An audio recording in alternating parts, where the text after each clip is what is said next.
1945 সালের এপ্রিল মাস। Nazi Germany তখন ধ্বংসের দ্বারপ্রান্তে। আমেরিকার একটি বিশেষ বাহিনী হানা দিল দক্ষিণ জার্মানির ছোট্ট শহর হাইগারলকে।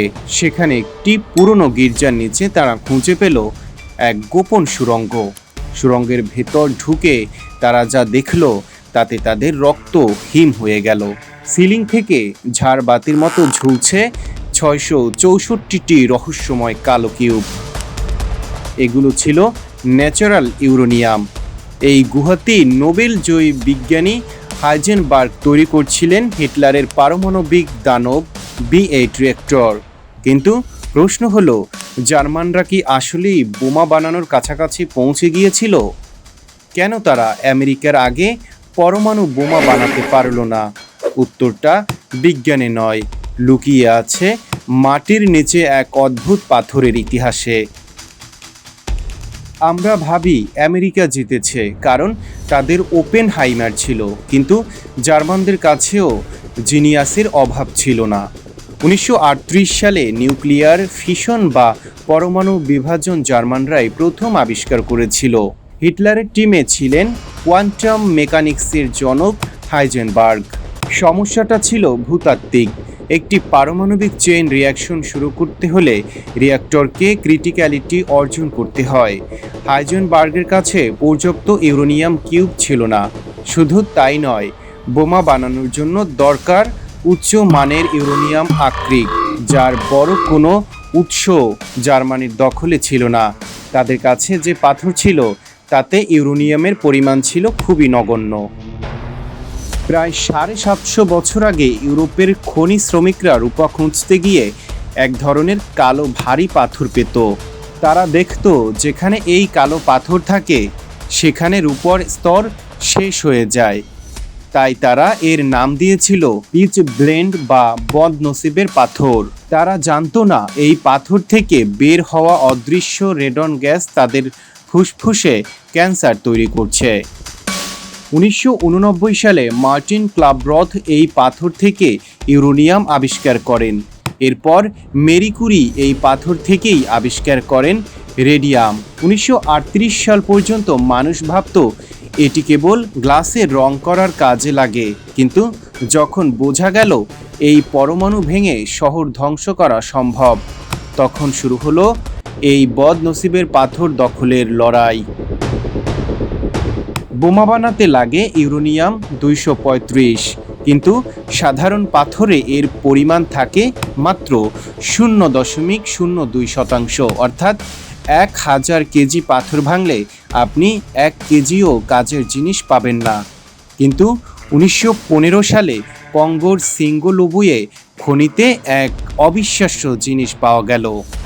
সেখানকার পাথরগুলো এতই তেজস্ক্রিয় ছিল যে খালি হাতে ধরলে গরম লাগত। এতে ইউরেনিয়ামের বিশুদ্ধতা ছিল 65 থেকে 75%, যেখানে আমেরিকার সেরা খনিতেও বিশুদ্ধতা ছিল মাত্র 1%। আমেরিকা বুঝে গিয়েছিল যার হাতে কঙ্গোর এই পাথর থাকবে সেই পৃথিবী শাসন করবে। 1940 সাল বেলজিয়াম কোম্পানি ইউনিয়ন মিনিয়ার এর বস এডগার্ড সেলজিয়ার একটি গোপন খবর পেলেন। ব্রিটিশ বিজ্ঞানীরা তাকে সাবধান করলেন যে হিটলার যে কোনো সময় তার খনি দখল করতে পারে। সেলজিয়ার এক বিশাল ঝুঁকি নিলেন। তিনি কাউকে না জানিয়ে গোপনে 1200 টন হাইগ্রেড ইউরেনিয়াম জাহাজে করে নিউ ইয়র্কে পাঠিয়ে দিলেন। টানা 2 বছর এই মহামূল্যবান পাথর নিউ ইয়র্কের স্ট্যাটেন আইল্যান্ডের এক গোডাউনে সাধারণ পণ্য হিসেবে পড়েছিল। 1942 সালে যখন আমেরিকার ম্যানহাটন প্রজেক্ট শুরু হলো, তখন তাদের ইউরেনিয়াম দরকার। কর্নেল নিকোলাস যখন সেলজিয়ারের কাছে গেলেন, সেলজিয়ার মুচকি হেসে বললেন, আপনাদের কঙ্গো যেতে হবে না, পাথর নিউ ইয়র্কেই আছে। এই এক মুহূর্ত ইতিহাসের মোড় ঘুরিয়ে দিল। আমেরিকা পাথর পেল ঠিকই, কিন্তু কঙ্গোর খনি তখনও অরক্ষিত। হিটলার যদি ওটা দখল করে নেয়, শুরু হলো ওএসএস এর এক গোপন মিশন। মিশনের প্রধান হলেন উইলবার জোখোভ। তার মিশন ছিল সিঙ্কোলোবুয়ে খনি থেকে 1 গ্রাম ইউরেনিয়ামও যেন জার্মানদের হাতে না পড়ে। কঙ্গোর জঙ্গলে চলল এক ছায়াযুদ্ধ। ডক হুক ছদ্মবেশী হীরা চোরাচালানকারী ধরার ভান করতেন, কিন্তু আসলে তিনি পাহারা দিতেন সেই পরমাণুর রসদ। জার্মান স্পাইদের সাথে তার বন্দুক যুদ্ধ হলো, গাড়িতে বোমা হামলা হলো, তবুও তিনি মাটি কামড়ে পড়ে রইলেন। ওপেনহাইমার যখন ল্যাবে অঙ্ক কষছেন, ডক হুক তখন কঙ্গোর কাদামাটিতে জীবনের ঝুঁকি নিয়ে লড়াই করছেন। 1945 সালে হিরোশিমায় যে বোমাটি পড়েছিল তার ভেতরের প্রায় সবটুকু ইউরেনিয়াম এসেছিল কঙ্গোর সেই অভিশপ্ত খনি থেকে। আমেরিকা যুদ্ধ জিতল, কিন্তু কঙ্গোর সেই শ্রমিকদের কথা বিশ্ব ভুলে গেল, যারা খালি হাতে কোনো সুরক্ষা ছাড়াই সেই তেজস্ক্রিয় পাথর তুলেছিল। তাদের শরীরে বাসা বেঁধেছিল মরণ ব্যাধি, ক্যান্সার।